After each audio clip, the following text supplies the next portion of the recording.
Hallo und herzlich willkommen auf meinem Kanal, Zobeltier Finanzkanal, und es geht um das Thema heute Inflation. Woher kommt die Inflation? Wie lange wird sie denn noch bleiben? Und es wird heute beleuchtet durch verschiedene Quellen, die ich also gefunden habe. Bleibt dran, schaut das Video bis zum Schluss und kommentiert und lasst mir ein Like da. Hallo und herzlich willkommen auf meinem Kanal, und ich habe heute das Thema vorbereitet: Inflation. Und was haben wir denn für eine Art von Inflation?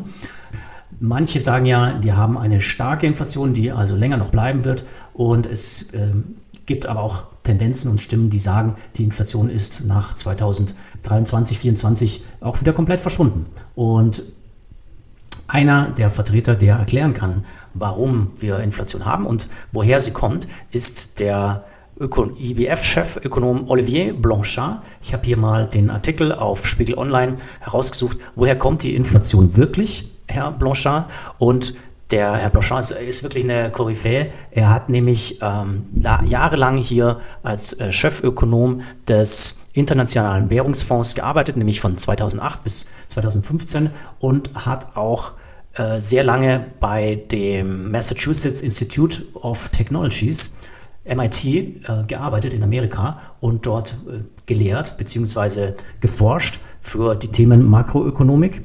Und dort, den kennt ihr auch noch, den Mario Draghi, der hat dort auch entsprechend Tätigkeiten gehabt, genauso wie uns der ehemalige Chef der Fed, nämlich Ben Bernanke. Also da ist er in einem erlauchten Kreis, und ich würde ihn als sehr qualifiziert ansehen, um solche Themen wie Rezession, Inflation und makroökonomische Zusammenhänge bewerten zu können. Das bedeutet, der Mann hat Ahnung, nichts anderes. Was sagt er? Es ist jetzt hier ein Interview aus dem Manager-Magazin, das wurde schon Anfang Dezember geführt von den Kollegen Christian Schütte und Mark Böhnchen. Und die zwei haben hier interessante Fragen gestellt, unter anderem eben, woher kommt die Inflation? Und aktuell denken wir alle, die Inflation kommt hier aus gestiegenen Energiepreisen und so weiter und so fort. Und es begann alles im Februar 2022, als der russische Präsident hier in die Ukraine einmarschiert ist und damit eben alle Folgeeffekte entstanden sind. Aber das stimmt eben nicht so, und erklärt auch, warum die EZB, nämlich in Persona Christine Lagarde, die EZB-Präsidentin, viel zu spät aus mancher Sicht gehandelt hat und vielleicht auch die Zinsen erstmal lange nicht erhöht hatte, viel später als die amerikanische Fed. So, was sagt der Herr Blanchard? Ich lese das einfach mal vor. Woher kam die Inflation also? Und er sagt, es steht außer Zweifel, dass sie in den USA anfing. In dem Moment, als die Biden-Regierung ihr Stimuluspaket von 1.900 Milliarden US-Dollar startete, gab es einen großen Nachfrageschub, und während der Covid-Zeit zu vielen Störungen hat das nämlich geführt. Die sehr starke Nachfrage ist auf eine Wand auf der Angebotsseite geprallt. Unternehmen, die nicht genug produzieren konnten, haben ihre Preise stark erhöht. Und das besagt also nichts anderes als nämlich, und das war hier, habe ich noch eine andere Quelle aus der Neuen Züricher Zeitung, die Biden-Regierung startet ein 1.900 Milliarden Dollar großes Wirtschaftsstimuluspaket. Und das haben die nämlich schon 2021 ausgeschüttet über verschiedene Kanäle und Wege. Es gab damals eine knappe Mehrheit im Senat, im amerikanischen Senat. Und der Chuck Schumer war ziemlich froh, dass dieses sogenannte Corona-Hilfspaket starten konnte, hat uns aber eben den Startschuss gegeben für eine Inflation, so wie wir sie heute in Deutschland und in Europa haben. Ich werde euch diesen Artikel, er ist nämlich ziemlich interessant, weiter verlinken. Ich bin Spiegel-Abonnent und kann hier diesen Artikel euch gratis weiterleiten. Passt mal auf, in der Videobeschreibung packe ich euch das rein und könnt ihr euch den runterladen. Also ihr müsst kein Spiegel-Abo ausstellen, um euch mal hier diesen Artikel noch näher zu Gemüte zu führen. Man kann ihn auch hier oben per Audio hören, 15 Minuten lang. Ich weiß nicht, ob das dann auch geht, aber probiert es einfach mal aus und kommentiert bei mir unten in den Kommentaren. Schreibt da rein, ob das geklappt hat, beziehungsweise ihr den Artikel dann euch zu Gemüte geführt habt. Ja, diese 1.900 Milliarden US-Dollar waren also der Startschuss für die Inflation bei weitem vor dem Krieg in der Ukraine. Ja, so viel zu der Frage, woher kommt die Inflation? Seht ihr das auch so? Ist das bei euch auch so im Verständnis angekommen, dass die Inflation also verschiedene Ursachen hat und wann sie gestartet hat? Das könnt ihr gerne mal unten auch in die Kommentare schreiben.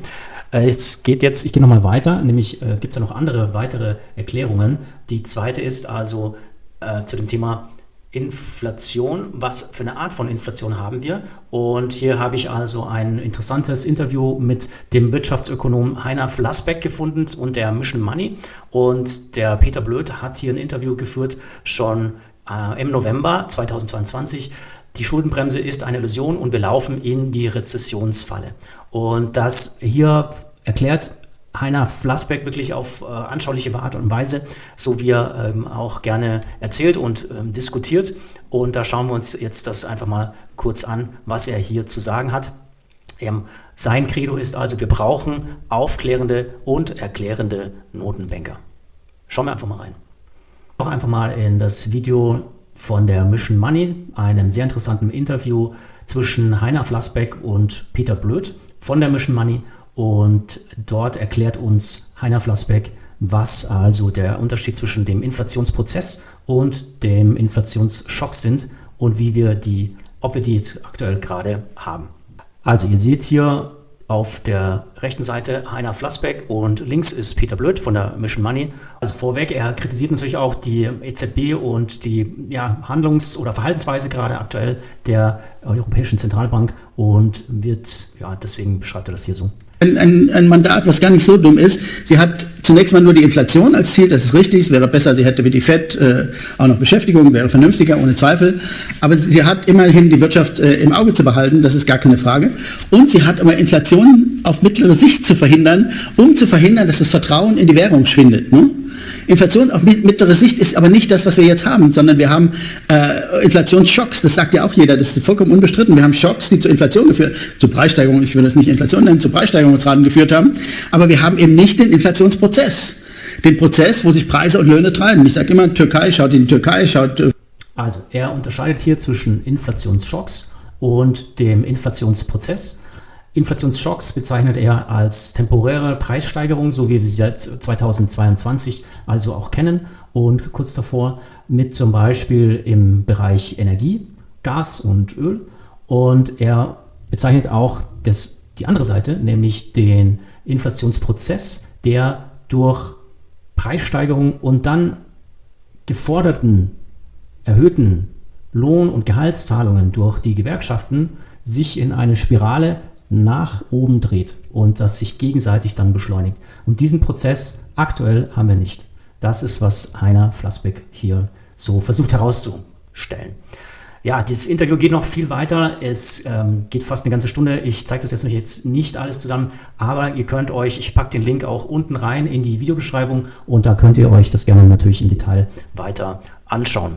Haben wir jetzt so einen Inflationsprozess? Haben wir wahrscheinlich nicht. Wir haben Preisschocks, wir haben erhöhte Preise. Man merkt es hier natürlich im Supermarkt. Ich habe mal einfach das Preiskaleidoskop, nennt sich das, vom Bundesamt für Statistik aufgerufen und man sieht hier also zum Beispiel im Supermarkt, wenn ihr Fleisch kauft und das sind die Veränderungen zum Dezember des Vorjahres, also in 21 in dem Fall, ist hier Kaffee und Kakao um 15% teurer geworden, Gemüse 17%, Getreide, Brot, Backwaren, Erzeugnisse sind 21% teurer geworden und so weiter und so fort. Die Netto-Kaltmieten stagnieren ein bisschen, oder was heißt stagnieren, die sind leicht gestiegen um circa 2%, so wie wir das eigentlich ein bisschen kennen und wie es normalerweise die letzten Jahre davor gewesen ist. Ist auch sehr interessant, schaut es euch an. Also haben die Gewerkschaften moderate Abschlüsse gefunden und es sieht ganz gut aus und das würde uns vor einer kommenden starken Rezession wahrscheinlich bewahren. Zum Verhandlungsergebnis der IG Metall, hat die IG Metall hier in den Tarifverhandlungen aktuell herausgeholt. Das sind einmal 5,2% und 3,3% im Jahr 2024 und auch die sogenannten Inflationsausgleichsprämien von jeweils 1.500 Euro werden in diesem und nächsten Jahr dann ausbezahlt werden. Das ist nämlich durchaus sinnvoll und ist in Ordnung. Katastrophal wäre eine Steigerung von 10 oder 12% gewesen. Ursprünglich war die Forderung bei 8% für 2023 und in einem kürzeren Zeitraum. Also das ist gut gelungen bei der IG Metall und kann also durchaus verkraftet werden. Wie sieht es aus bei Verdi? Verdi fordert gerade 10% mehr Gehalt, aber mindestens 500 Euro. Die sind ja in den Tarifforderungen, in die Verhandlungen eingetreten. Die Arbeitgeberseite hat hier noch gar kein Angebot gemacht, aus gutem Grund natürlich, weil es viel zu hoch sind, diese Forderungen. Und auf der Seite der Gewerkschaften wird man sich hier wahrscheinlich bei 5-6% treffen. Also die Forderungen sind natürlich jetzt am Anfang höher und vielleicht werden es dann auch Einmalzahlungen werden, die dann nur ein Jahr gelten. Und passend dazu wäre das auch natürlich für uns alle sinnvoll, wenn hier die Zurückhaltung bei den Lohnforderungen gerade in so einem Inflationsschock-Szenario mit Preisschocks, Inflationsschocks sich dann eben gering halten. Was könnt ihr dann denn noch tun, um also aus diesen Inflationsschocks gut dieses Jahr hindurchzukommen? Ihr könnt anfangen zu investieren und da habe ich natürlich einen interessanten Hinweis für euch. Eröffnet ein Depot bei Trade Republic. Ihr könnt den QR-Code scannen oder aber auch meinen Link verwenden und dort könnt ihr dann Aktien, ETFs und so weiter bei diesem günstigen Neo-Broker kaufen. Ich habe diesen Broker selbst seit 3 Jahren und investiere dort meine ganzen Sparpläne und lasse die monatlich automatisiert ausführen. Es gibt eine Empfehlung, das ist ein ganz bekannter Real Estate Investment Trust, nämlich die Realty Income, und Realty Income nennt sich selbst die Dividend Company, 4-3% und zahlt also monatlich Dividende immer zum Mitte des Monats aus. Das war's in aller Kürze. Ich hoffe, euch hat das Video gefallen und bringt euch einen Mehrwert. Lasst nochmal einen Daumen hoch da, abonniert auf alle Fälle meinen Kanal und schaut euch das Video über die private Vermögensbilanz an oder warum Lumen Technologies letztes Jahr die Dividende gestrichen hat. Und bis zum nächsten Mal. Ciao, ciao, viel Spaß.